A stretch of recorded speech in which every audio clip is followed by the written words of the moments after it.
I am Jessi Dolle More with the Occupy Democrats Report. And I'm Scriblight with the, I don't have a name for this. Listen, do you still think that white privilege doesn't exist? Yep. Only hours ago, the Bundys and their gang of paranoid, gun-crazed domestic terrorists were let off scot-free by a federal court. Huh. 6 pictures. I thought there were 7 defendants in the case. Gosh, you wouldn't be leaving out someone from that lineup because they don't fit in with your narrative, would you?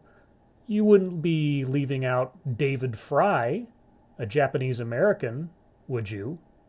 Does that kind of throw a wrench into your argument? Does David Fry, a Japanese man, have white privilege, Jessi? While peaceful Native American protesters in North Dakota had attack dogs set upon them and saw their children tasered while simply trying to protect their sacred native lands and burial grounds. You mean the peaceful protesters who have been setting fires to cars and construction equipment? The peaceful protesters that have pulled guns and fired shots in the process of being arrested? Those peaceful protesters? Also interesting, you fail to mention how large a contingent of the protesters are not even Native Americans, but just, regular Americans who traveled there from other places in the country. And there are people from other countries there too, like Japan, Russia, and Germany, Australia, Israel, and Serbia. And you know who's included among those protesters? Protesters being threatened with dogs and pepper spray? White people.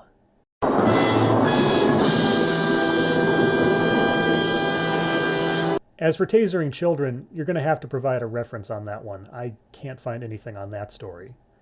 But did you also know that not all the Standing Rock natives agree with the protests? Ask Robert Foolbear. I know a Foolbear.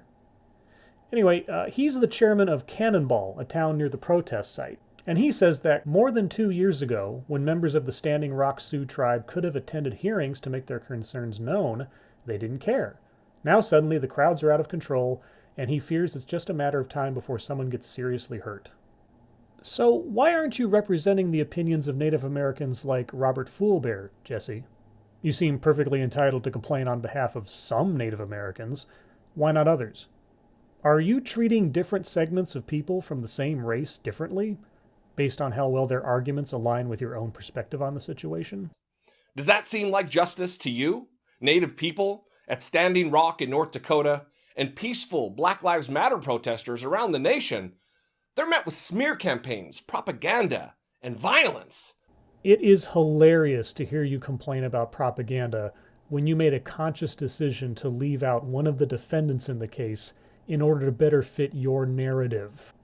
As far as the innocent Black Lives Matter movement, do you think some of the negative press they acquire might be based on the things they have been involved in?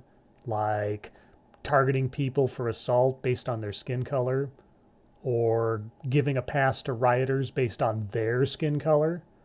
Or how about the public calls for the deaths of police? Pigs in a blanket, fry like bacon. Pigs in a blanket, fry like bacon. Pigs in a blanket, fry like bacon. Yes, negative press and public sentiment towards Black Lives Matter is completely unjustified.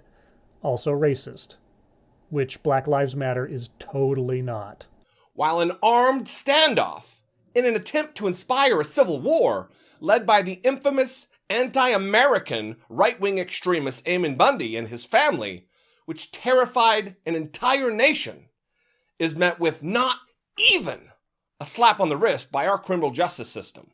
The infamous anti-American yada yada yada. What were you saying about smear campaigns just a few minutes ago?